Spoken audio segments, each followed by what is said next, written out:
Hey everybody, welcome to this episode of Think Business Live. Looking forward to talking with Evan Krasnick, CEO, founder of ECKO. Evan, what's going on? Hi. And Kailey MacDonald, who is the CEO of Shop Kailey and Friends, an Instagram thrift store. So guys, I want to just say a little bit about you real quickly. Evan's company, your company, provides local tech support to anybody in need, assisting with a wide range of tech problems, solutions, Wi-Fi, home security, everyday tech support. You've done all of those things for me and my family in the last week. Kailey, you have an Instagram store called Shop Kailey and Friends, an Instagram thrift store that expands into e-commerce website that sells handmade tie-dye sweatshirts and jewelry. So welcome, guys. Thank you. So I love talking. This week is a fun week for me because it's Young Entrepreneurs Week. I just made it up. I mean, it's not but I wanted to interview a lot of young entrepreneurs who were doing things over the summer, since a lot of summer activities were canceled. And I was raised always that you could learn something new from anybody older and anybody younger. And I think that the young entrepreneurial spirit is so inspiring to so many people. So kudos to you guys both, and congratulations. Thank you. Kailey, I haven't put anything on your site, but Evan has been in my house for a couple days in the last week, resetting up my whole house and Wi-Fi and technical support on their computers and stuff. So yeah. So let's just kind of rewind and talk. And Kailey, maybe we'll start with you, because I think sometimes people are looking at Instagram thinking, how do you even use Instagram? How do you actually use it to make money?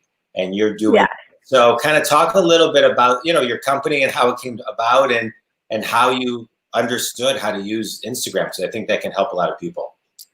Yeah, for sure. So in the beginning of this whole pandemic situation, when I was home, we were doing a lot of spring cleaning, and I was specifically doing it in my closet. And I noticed I had a lot of clothes that I never wore. So my sorority actually has a private Facebook page where we sell our clothes throughout each other's closets. And yes, to each other. So it's private, no one else, just my sorority. And I was kind of thinking about how I want to reach a bigger audience selling my own clothes. And I noticed that at the same time I was selling my clothes to my sorority, a lot of girls were starting to create their own quote unquote closet accounts where they would sell their clothes on Instagram. So I kind of wanted to tap into that community, but do my own twist by not only including my own clothes, but my friends' clothes as well.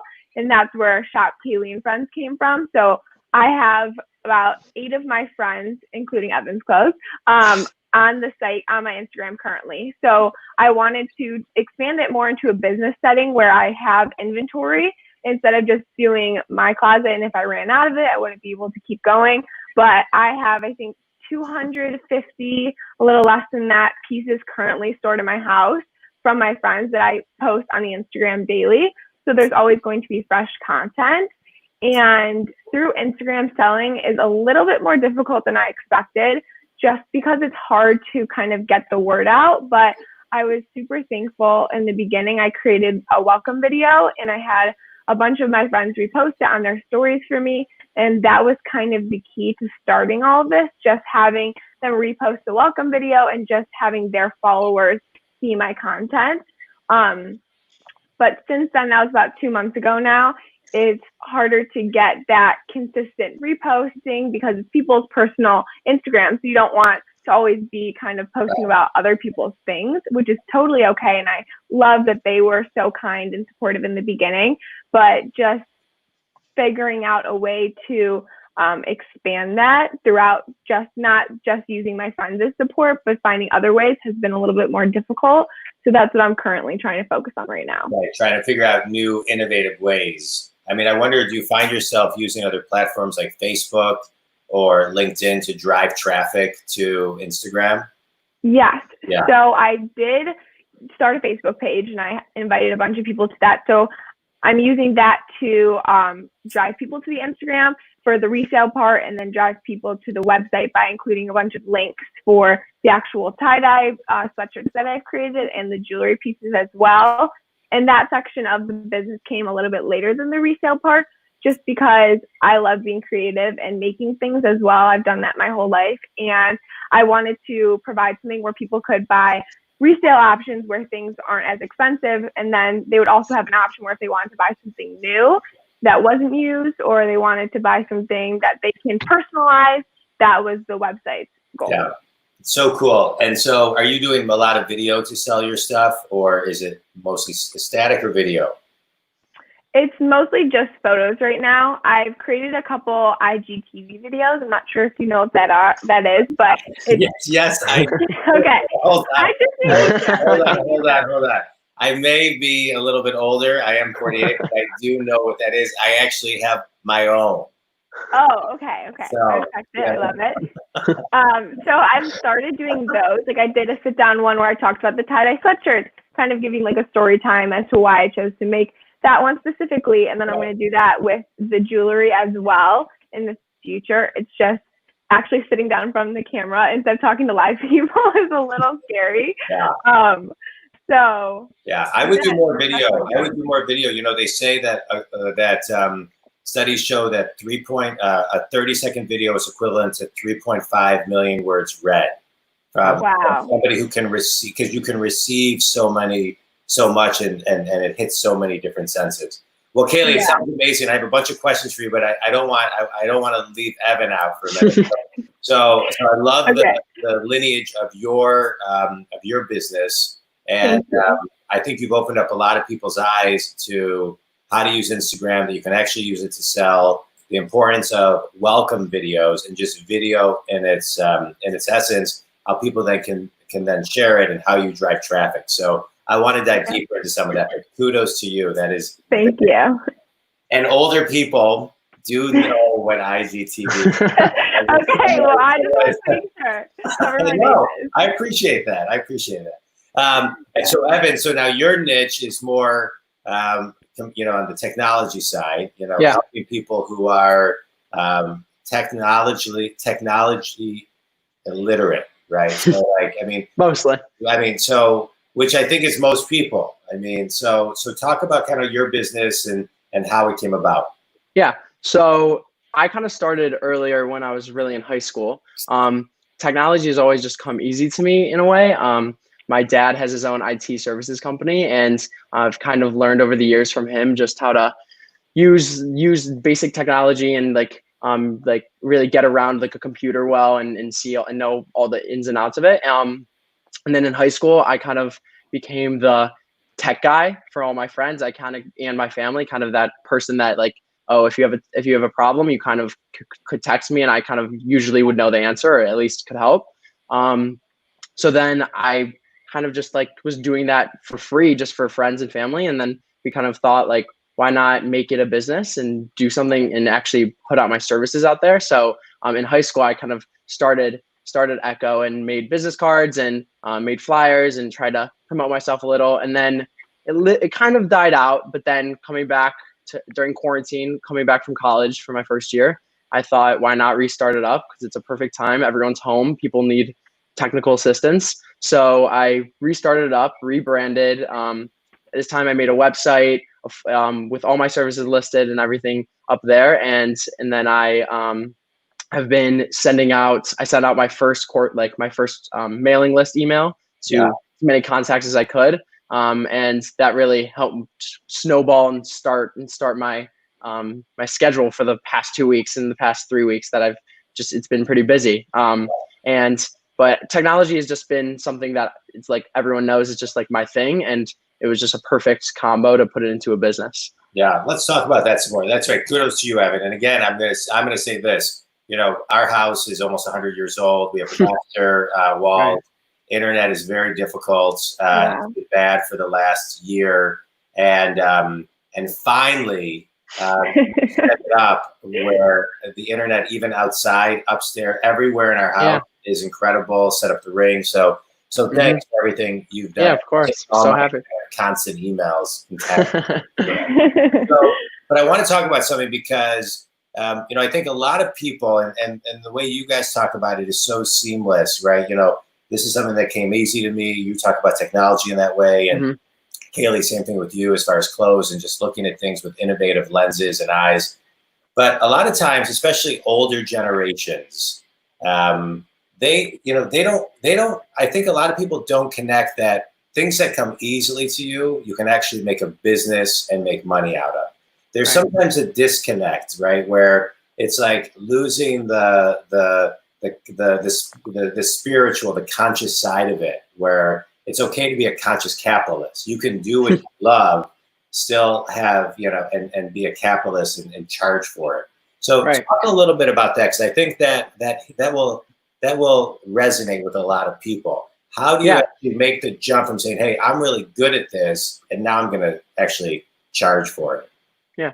So, I mean, for me, it was kind of difficult at first. I kind of was like, I've been doing this for free for all these people and friends and family, and even so, and just other people around. And it was kind of difficult to think that I can really charge for this. I was like, would someone actually pay for this? So I kind of started. So like, I really just took that step to like try to see if someone would start paying for it. And then I think I got one of my grandma's friends who needed help with a new iPad setup, and I charged them for it, and they paid me, and it kind of started there. And I kind of saw that people would pay for this. And as you said, the older generations, actually, like mine also, ECKO kind of started as an idea for like the older generation, like people like I have my grandma and her friends, and she always told me that they always had, her friends needed help with their tech and something wrong with their phone and needed help setting up a new computer. So it kind of started where I was so literate with it that I could help this whole other generation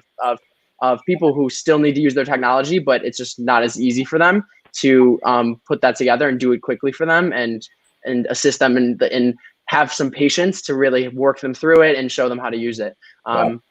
So that was kind of like the start. That's kind of where I started helping older people originally with their tech, because they were like one of the people who had a harder time with it. Yeah, I love it. I love it. Kailey, how about you? How did you start charging and pricing things for things that you love to do? Yeah.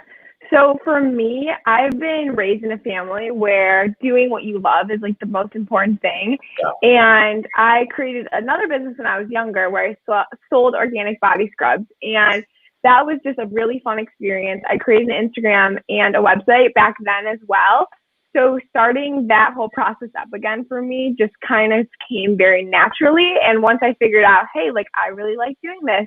So it was basically just sitting down and looking at the quote unquote like competitors, like the other closet accounts that were doing this at the time, and kind of seeing, I like sat in bed one night and kind of looked at every single one I could find and figured out what I liked about each account and what I didn't, and kind of took my own personal spin from every single one.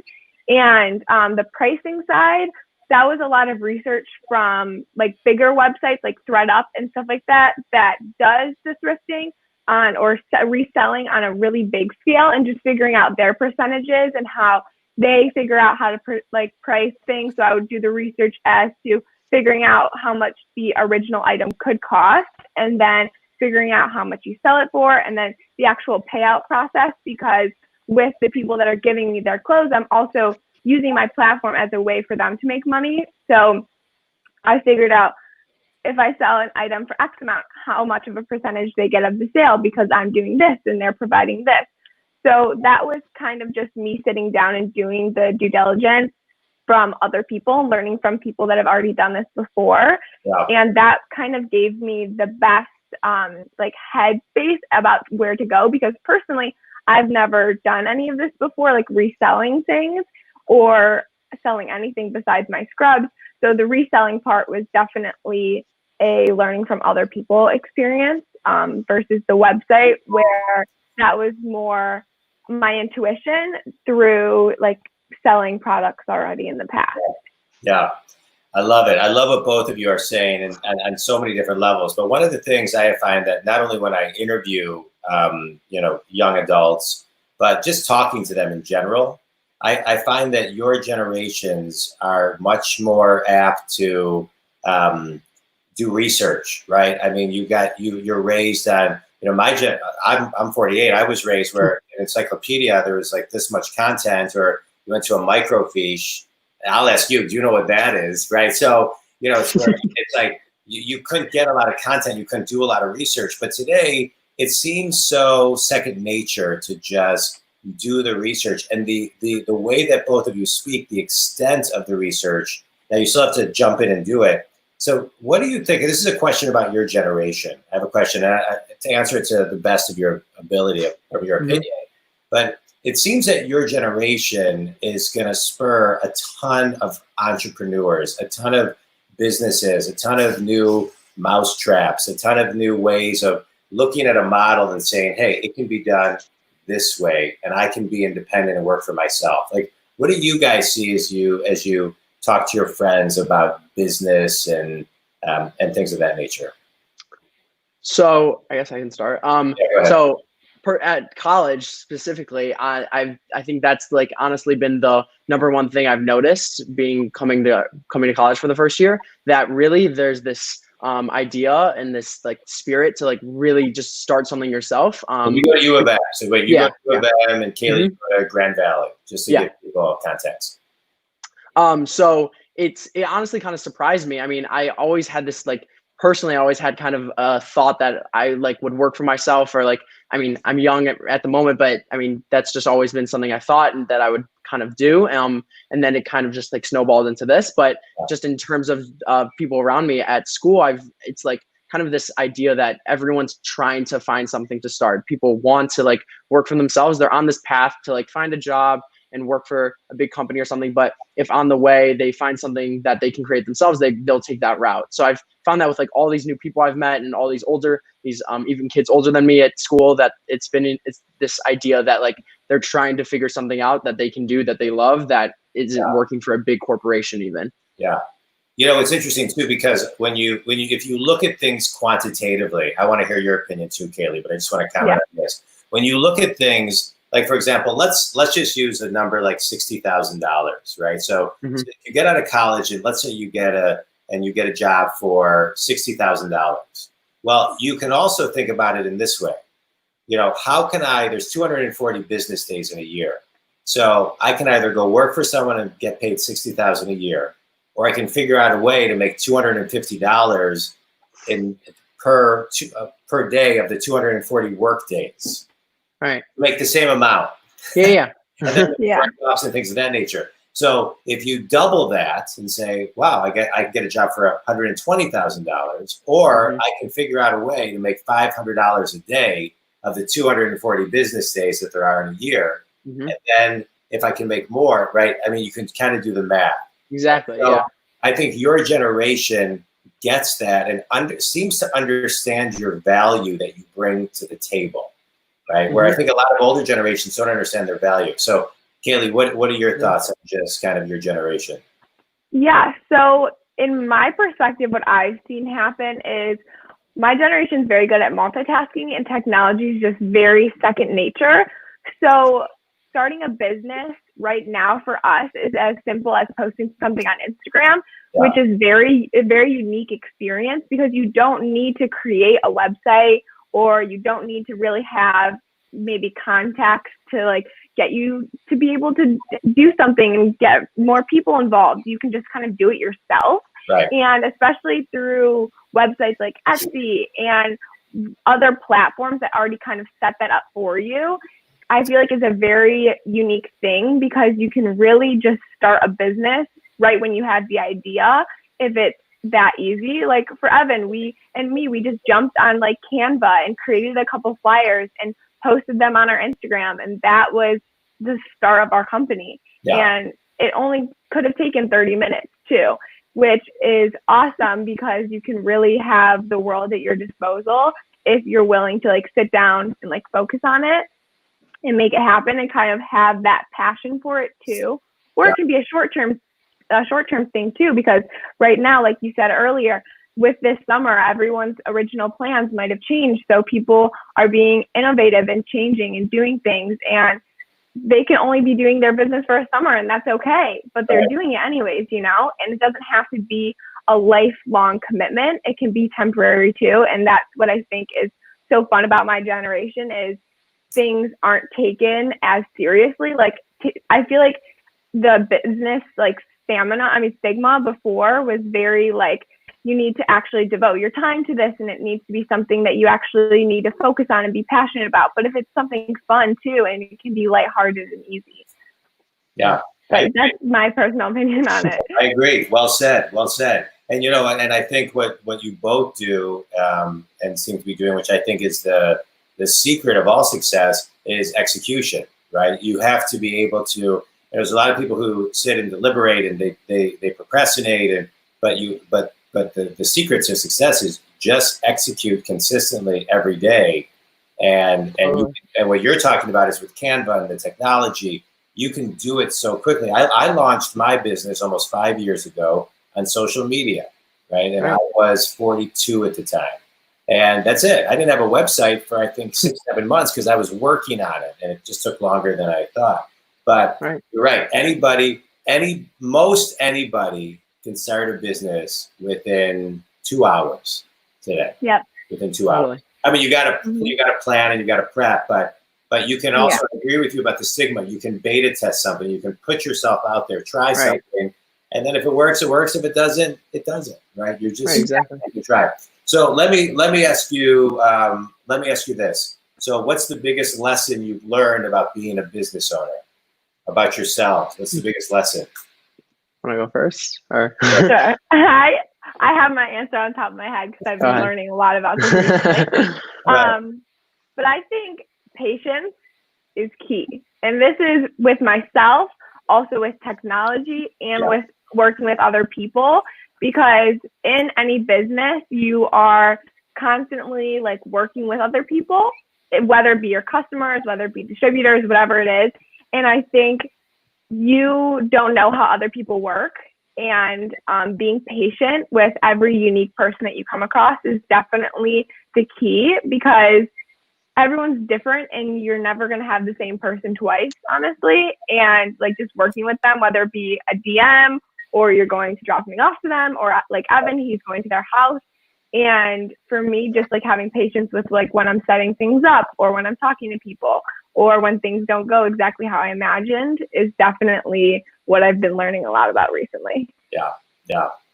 Well said. Well said. Good. And Evan, how about you?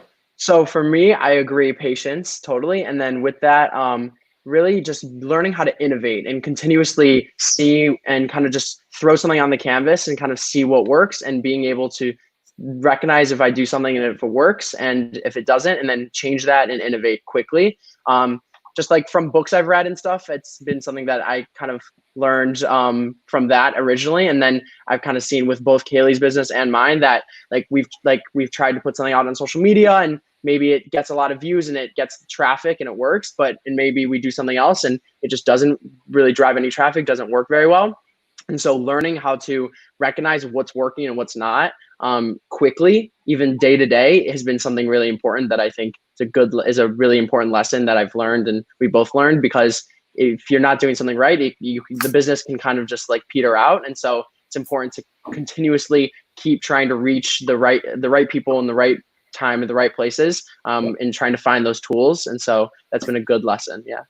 You know, and I think a lot of companies during COVID realized that they weren't innovative and that they were, you know, stuck in 2005 or 1998 or 2010. And so in a sentence, what advice would you give any company out there who is behind the times when it comes to innovation? I would say to really, back to your part about executing, my thing is really just to take action. That's something that I've found like on the internet, just take action. Just like you could sit around all day and not innovate and not take action, but take action and innovate and keep building. I definitely agree with what Evan said. Just basically figuring out what's not working and changing it, and understanding the environment and working with that. Yeah, there's a visual I give when I give talks. I think you guys have both videos for my stuff, so you may have seen it, where I show the 5 frogs. I don't know if you guys ever saw it. So, I think I remember that. Yeah. Or some keynotes that I do, and so I asked the group, 5 frogs are sitting on a log. 4 decide to jump off. How many frogs are left on the log? And people are, giving their answers, blah blah blah blah blah. but the answer is 5 because they just decided they didn't take action. So, right. So it's today, you know, we saw companies have to take action within a week, week and a half to figure out how to work remotely and do so many things. And so I hope companies keep that going. Yeah. My Exactly. last question for both of you is people who are graduating college today, I know you haven't graduated yet, but people who are graduating college today are just graduating into a different world than they thought a couple months ago. And frankly, when you guys graduate in a couple of years, it'll be probably still a little bit different. Yeah. Because this decade is different, right? This decade is about adaptability, and studies show that by 2030, 85% of the jobs that exist don't exist yet. And 75% of the global workforce will be your generation by the year 2025, and 51% of the workforce will be freelancers by 2027. So what advice would you give somebody graduating college? I'll let you pick, college or high school today. Because you're right in the middle. Yeah. So, right. Yeah. I would, go. No, you go. All right. So advice, I would say, really, like Kailey said earlier, find something that you love and run with that. Because personally, I mean, throughout my life so far, I've seen that if like, there's always that talk of like, don't get it. Like you might get a job. It's something that you might kind of like, but it's like you have a passion for something else. And then your life kind of like might take a different direction. So find that earlier. Take that step towards your passion right away. Don't put it in the back seat like so many other people talk about. And maybe they'll find it in years later after they quit their job and do something that they love, but try to just start that right away, because when you're doing something you love, you don't think about the other things. It's just like, it's easy. And kind of, to me, it seems that like the success and the happiness comes with it. Yep. I agree. Well said. Kailey? I think building off that, it's more so the unconventional ideas too. Like whether it's you're graduating from high school or college, you don't need to do the societal like set up next step. Think about the unconventional ideas and maybe do something that's outside of your comfort zone or outside of your original plan. Like with everything going on, I think that's the biggest thing everybody's learning is you can't really plan and you can't do what you might have thought you wanted to do originally. So just having that unconventional thought that can lead to something that makes you happy and can sustain the lifestyle that you want to reach. Or even for college, like maybe not going to college and maybe starting a business or doing community college. There's just so many options. And I feel like the systems of school that were built in don't really provide options. And I think it's just having your imagination and just figuring out that there's more you can really do. Yeah, well said. I loved what each of you said. The only thing I'll add is make sure that people ask for help and reach out to their mentors. That is key. Tell everybody how they can get a hold of you guys. You can visit my website. It's at the bottom right now, www.ECKO-tech.com, and check out my services and check out my contact page and shoot me an email. All right, Kailey? Through my Instagram, shopkaileandfriends.com. You can shoot me a DM or an email, and then there's a link in the bio that will take you straight to my website. All right. Evan and Kailey, you guys are really impressive. I appreciate you guys taking time and sharing your wisdom and your thoughts. It's really inspiring to a lot of people, not only of your generation, but to every generation ahead of you and behind you. So thanks for being the leaders that you are and the entrepreneurs that you are, and really inspiring a lot of people to kind of plant a new seed today. And I appreciate it. I love everything you had to say, and I wish you continued great success. Thank you so much. Thank you so much. All right. Take care. You too. Bye.